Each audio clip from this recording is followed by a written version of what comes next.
எனக்கு ஒரு விஷயம் புரியல. அது எப்படி எலெக்ஷனுக்கு இன்னும் 1 மாதம் இருக்கிறப்போ சங்கீதா மேம் வந்து இப்போ டிவோர்ஸ் கொடுத்துருக்காங்க? எனக்கு புரியல.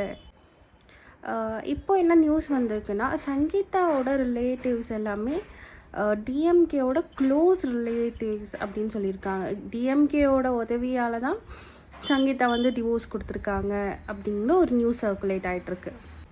இன்னும் நிறைய பேர் வந்து இந்த டிவோர்ஸுக்கு முன்னாடியே டிசம்பரில் தான் டிவோர்ஸ் கொடுத்துருக்காங்க போல். அதுக்கு முன்னாடியே வந்து நிறைய பேர் வந்து சொல்லியிருக்காங்க, விஜய்க்கு வந்து ஒரு பெரிய ஒரு இஷ்யூ வந்து வரப்போகுது ஃபேமிலி சைட்லேருந்து அப்படின்னு நிறைய பேர் சொல்லியிருக்காங்க. அப்போ இது எல்லாமே பிளான்டு தான். ஆனால் இந்த நியூஸ் சேனல்ஸ் எல்லாம் இதை விட எவ்வளோ பெரிய பெரிய இஷ்யூஸ்லாம் போயிட்டுருக்கு. கிருஷ்ணகிரியில் வந்து ஒரு 2 வயசு குழந்தைய வந்து ரேப் பண்ணி கொண்டிருக்காங்க. அந்த நியூஸ் எதுவுமே போடலை. அங்கங்கே போராட்டம் போட்டுட்ருக்காங்க.